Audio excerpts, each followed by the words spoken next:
गौतम बुद्ध कहते हैं, क्या आपने कभी सोचा है, इस बात पर विचार किया है कि वही देश जहां महिला के मासिक धर्म यानी माहवारी पीरियड को अपवित्र समझा जाता है, जहां इस स्वाभाविक विषय पर खुलकर बातें करना शर्म की बात बना दिया गया है, हमने योनि को केवल अपनी वासना शांत करने का साधन बना दिया है।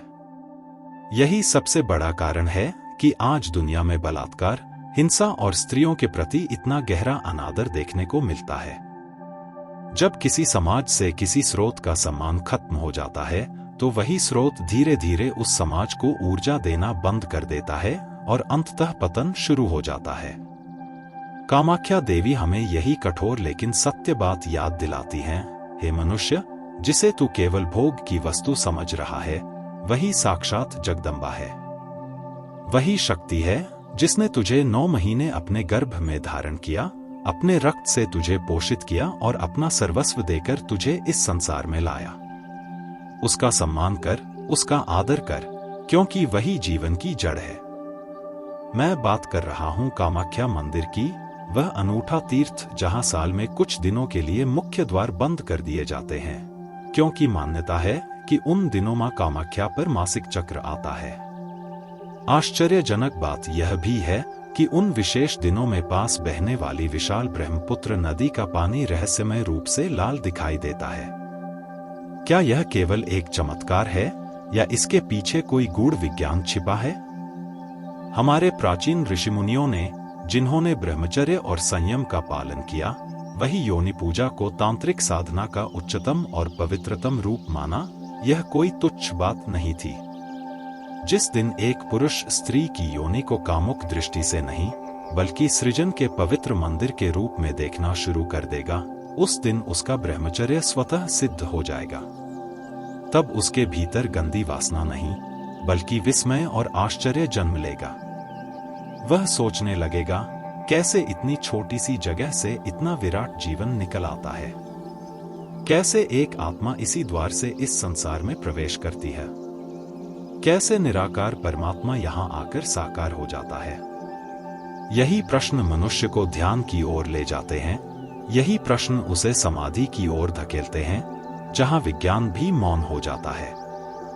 कामाख्या देवी की साधना का एक अत्यंत गुप्त और रहस्यमय पक्ष है, जिसे रक्त वस्त्र या अंबुबाची वस्त्र कहा जाता है। अंबुबाची मेले के दौरान जब मंदिर 3 दिनों के लिए बंद रहता है, तब पुजारी देवी की योनि रूप शिला पर एक सफेद वस्त्र बिछा देते हैं। 3 दिन बाद जब मंदिर के द्वार खोले जाते हैं, तो वह वस्त्र देवी के रज यानी लाल द्रव से पूर्णतः रंग चुका होता है। यही वस्त्र भक्तों में वितरित किया जाता है। लोग इसे पाने के लिए आतुर रहते हैं और इसे सोने से भी अधिक मूल्यवान माना जाता है। क्या यह अंधविश्वास है? नहीं। इसके पीछे रंग, मनोविज्ञान और ऊर्जा का गहरा विज्ञान छिपा है। लाल रंग की तरंग दैर्घ्य, वेवलेंथ, सबसे लंबी होती है। यह शक्ति, जीवन, साहस और ऊर्जा का रंग है। यही मूलाधार चक्र का रंग है। इस वस्त्र को अपने पास रखने का अर्थ है अपनी सुप्त जीवन शक्ति को निरंतर स्मरण में रखना।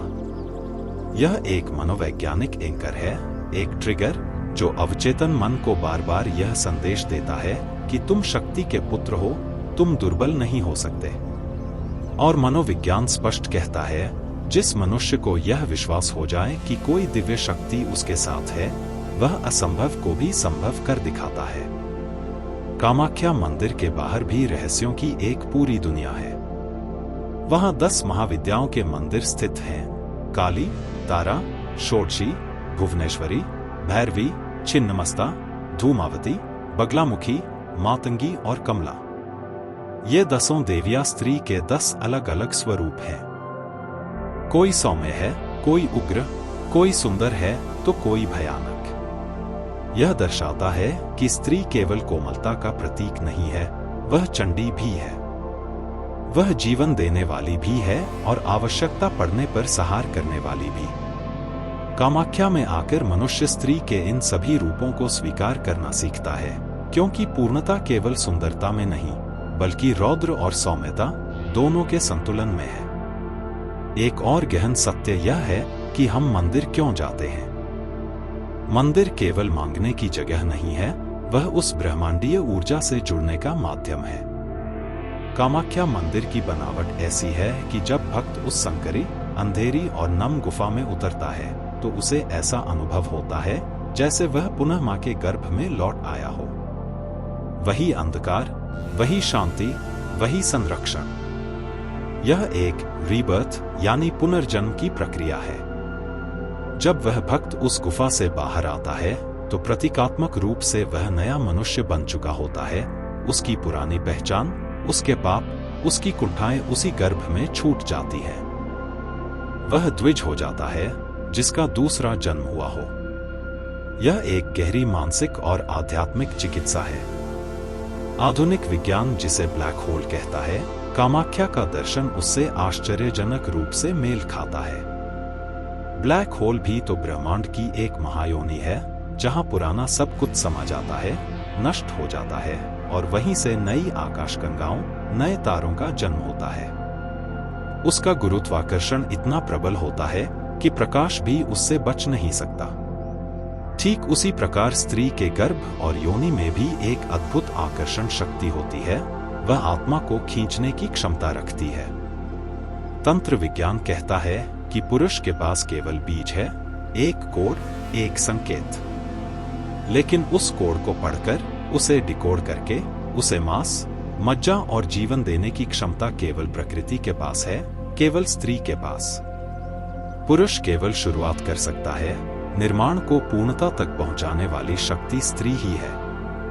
पुरुष विचार दे सकता है, लेकिन उस विचार को वास्तविकता में बदलने के लिए शक्ति की आवश्यकता होती है। हमारे शरीर की बनावट भी इसी सत्य को दर्शाती है। हमारा मस्तिष्क भी एक गर्भ की तरह है, जहां विचार जन्म लेते हैं। हमारी नाभि भी योनि का प्रतीक है, जहां से हम अपनी मां से जुड़े थे। पूरा जीवन हम अलग अलग योनियों, अलग अलग स्रोतों से गुजरते हैं। कामाख्या साधना इन सभी स्तरों को समझने का अवसर देती है। जो लोग यह मानते हैं कि तंत्र केवल काला जादू है, वे घोर अज्ञान में हैं। तंत्र का अर्थ है तकनीक, प्रणाली, सिस्टम।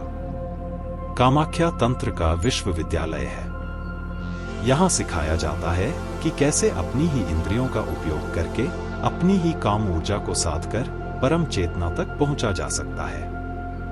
यहाँ भोग को योग में बदलने की विद्या सिखाई जाती है। तंत्र कहता है, भागो मत, जागो। जो तत्व गलत मात्रा में जहर है, वही सही विधि और सही मात्रा में औषधि बन सकता है। तंत्र उसी जहर को दवा में बदलने का विज्ञान है।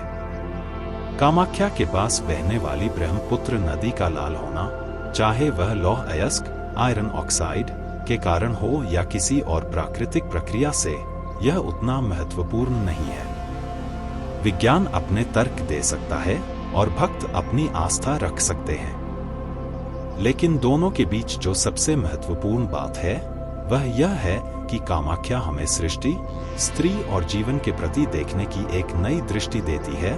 एक ऐसी दृष्टि जो भय नहीं, सम्मान सिखाती है, भोग नहीं, बोध सिखाती है।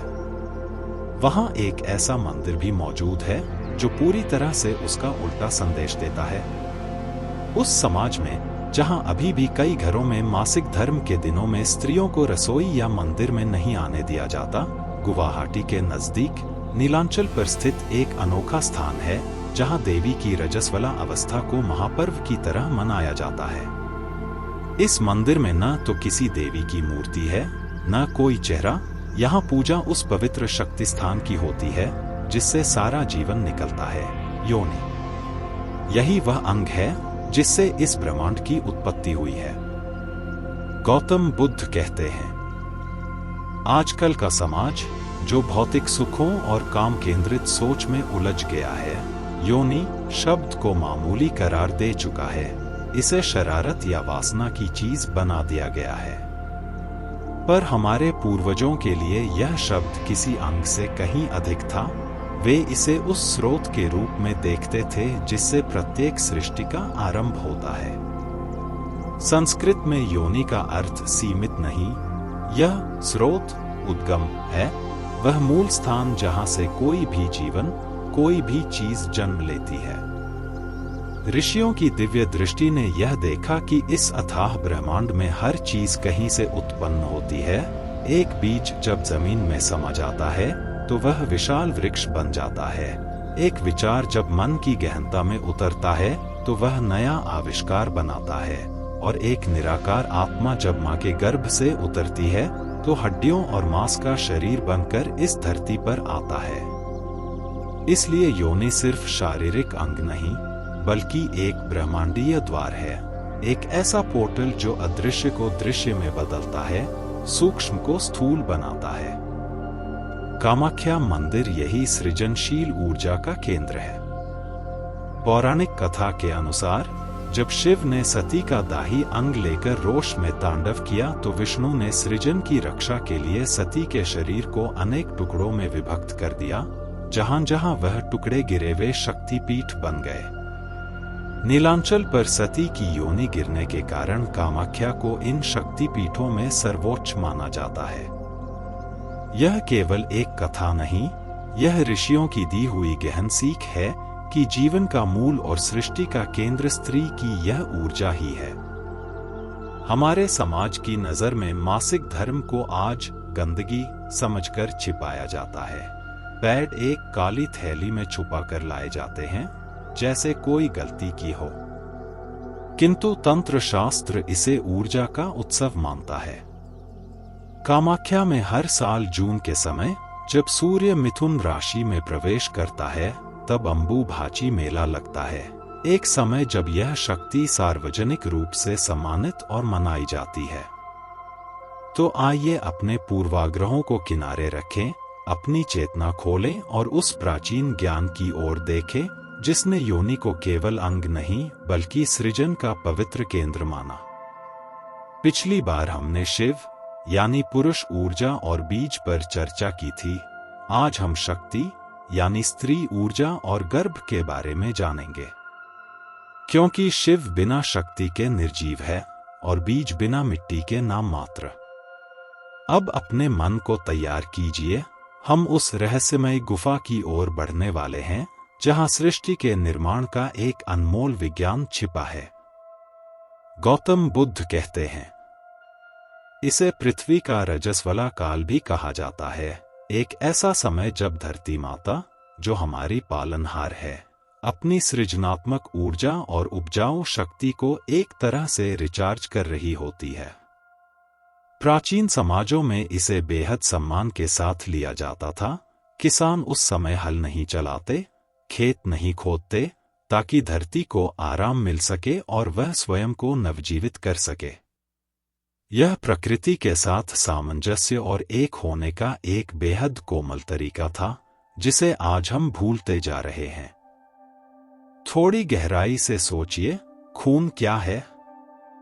खून यानी रक्त, वही द्रव्य जो हमारे प्रत्येक कोशिका को जीवन देता है। जब किसी स्त्री का शरीर मासिक चक्र से गुजरता है तो वह किसी गंदगी या बीमारी का प्रमाण नहीं होता, बल्कि यह एक प्रत्यक्ष संकेत है कि उसका शरीर नए जीवन की तैयारी में है। उस समय उसकी ऊर्जा तीव्र, गर्म और पवित्र होती है, एक ज्वालामुखी की तरह सशक्त और जीवंत। कामाख्या देवी की परंपरा हमें यही सिखाती है कि खून से भय नहीं होना चाहिए, बल्कि उसका सम्मान करना चाहिए। आखिरकार हम भी उसी जीवनी द्रव्य से बने हैं। सोचने की बात है, हम उसी मार्ग से इस दुनिया में आए हैं, एक अंधेरी गुफा, एक जन्मदाता रास्ते से, तो कैसे हम उसी स्रोत को अपवित्र कह सकते हैं? यह भाव ही असल में कृतघ्नता है।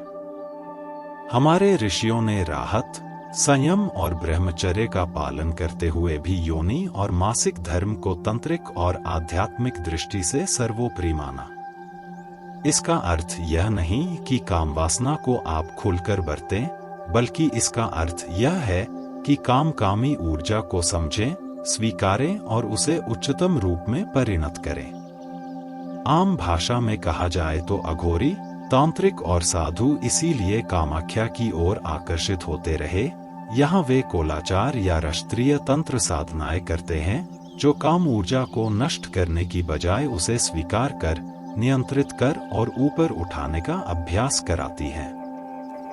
पिछली चर्चा में हमने देखा था कि ऊर्जा को रीढ़ की हड्डी तक कैसे चढ़ाया जाता है। तंत्र का पाठ्य यही कहता है कि ऊर्जा को ऊपर उठाने से पहले उसे पूरी तरह स्वीकार करना आवश्यक है, क्योंकि जिन चीजों से भागोगे वे तुम्हारा पीछा करेंगी। काम इच्छा वासना। कामाख्या हमें यह पाठ पढ़ाती है कि काम वासना से डरना नहीं, बल्कि उसकी आंखों में आंखें डालकर उसे भक्ति में बदलना चाहिए। कामाख्या के गर्भगृह का वर्णन भी यही सत्य बताता है। वहां कोई पारंपरिक मूर्ति नहीं, अंधेरे गर्भ में एक पत्थर होता है जो योनि के आकार का प्रतीक है और उसके बीच से लगातार प्राकृतिक जल का एक स्रोत बहता रहता है, साल के 365 दिन 24 घंटे। भक्त उस जल को चरणामृत की भांति पीते हैं और अपने सिर पर छिड़कते हैं। यह संकेत है कि जीवन का स्रोत जल और योनि आपस में जुड़े हुए हैं। यह दृश्य हमारे भीतर दबी कुंठाओं और भय को तोड़ता है। एक सामान्य भोगी मन उस रूप को देखकर केवल इंद्रियरमण की कल्पना कर सकता है, पर एक साधक उस रूप में माता की आत्मा, जन्म देने वाली शक्ति और ब्रह्मांडीय स्रोत देखता है। कामाख्या का तीर्थ मनुष्य को भोगी से योगी बनने की यात्रा पर ले जाता है। जब आप सृष्टि के मूल को पवित्र दृष्टि से देखने लगते हैं, तो काम वासना स्वतः ही पिघलकर श्रद्धा बन जाती है। वासना का विष भक्ति के अमृत में परिवर्तित हो जाता है। यह पूरे का पूरा नजरिए का खेल है। वस्तु वही है, फर्क केवल देखने की दृष्टि में है। गौतम बुद्ध कहते हैं। वैज्ञानिक प्रतीक शास्त्र भी इस दर्शन का समर्थन करता है। योनि का रूप जो अक्सर नीचे की ओर दर्शाती हुई त्रिभुज के समान दिखाया जाता है, वह स्त्रीत्व, ग्रहणशीलता और पानी के तत्व का प्रतीक है, जबकि ऊपर की ओर संकेत करने वाला त्रिभुज पुरुषत्व और अग्नि का संकेत देता है। जब दोनों त्रिभुज मिलते हैं तो षटकोण बनता है, संतुलन का प्रतीक, जिसे कभी कभी स्टार ऑफ डेविड से तुलना की जाती है। मानव शरीर में भी मूलाधार चक्र, जहां शक्ति सुस्पष्ट रूप से सोई होती है, और सहस्रार चक्र, जहां शिव चेतना विराजमान है, का मिलन आवश्यक है। यही शिव शक्ति का संयुक्त सिद्धांत है। कामाख्या वही जगह है जहां शक्ति अपने पूर्ण रूप में विद्यमान मानी जाती है, ऐसा गुरुत्वाकर्षण केंद्र जो शिव को भी स्वयं की ओर आकर्षित कर लेता है। यह मंदिर हमें यह भी याद दिलाता है कि प्रकृति में सब कुछ चक्रीय है, रैखिक नहीं। मौसम बदलते हैं, चंद्रमा घटता बढ़ता है, और इसी तरह स्त्री का शरीर भी चक्रों में चलता है।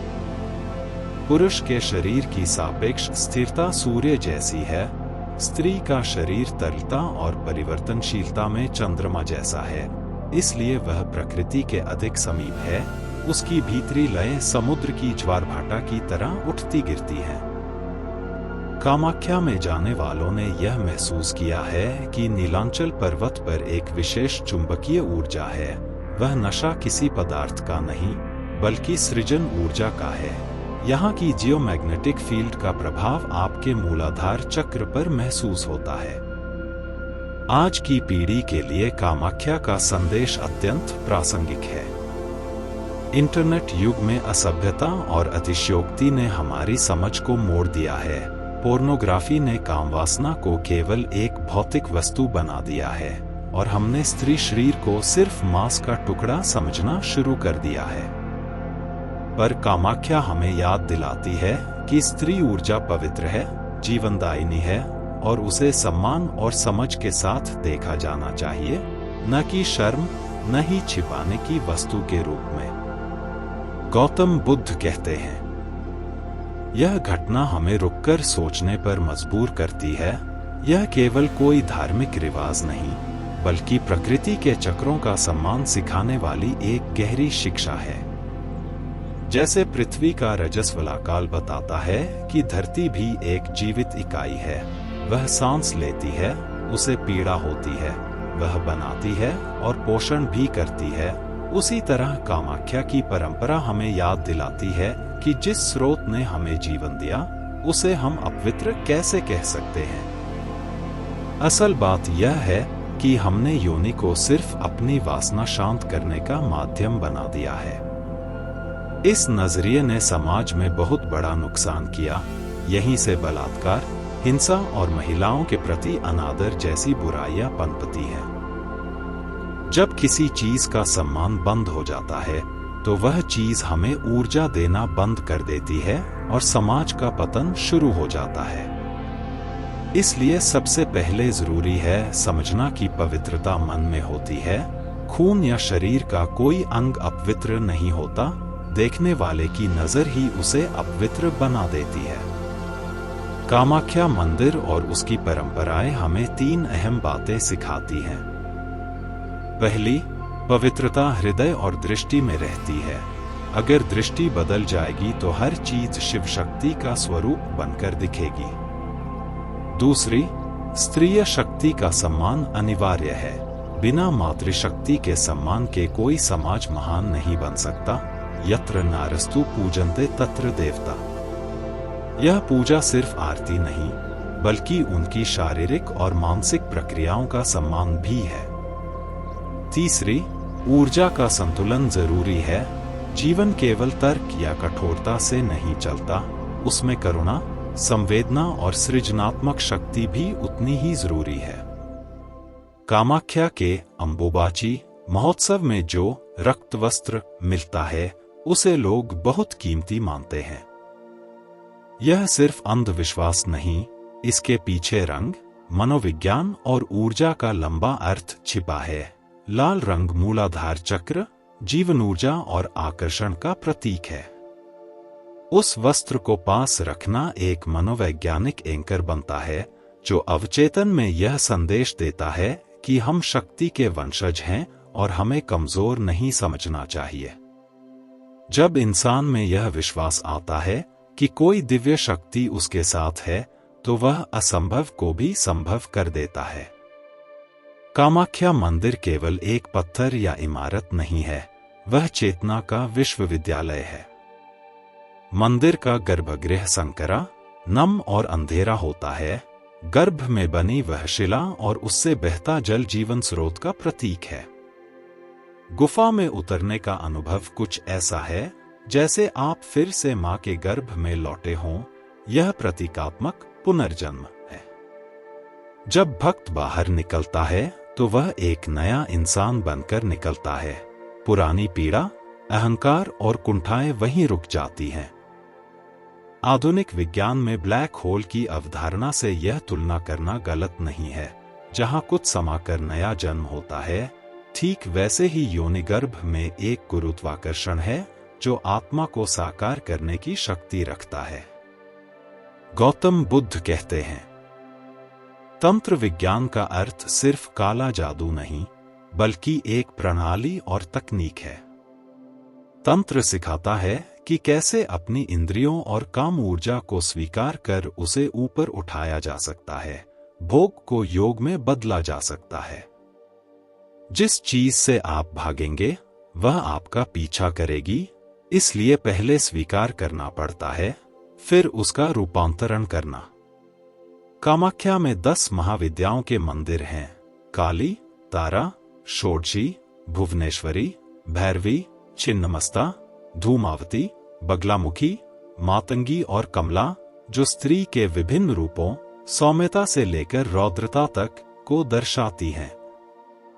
यह सिखाती हैं कि स्त्री केवल कोमल ही नहीं, आवश्यक पड़ने पर संहारक भी हो सकती है, और इस संपूर्णता को स्वीकार करके ही हम अपनी भीतरी शक्ति से सच्चे तरीके से जुड़ पाते हैं।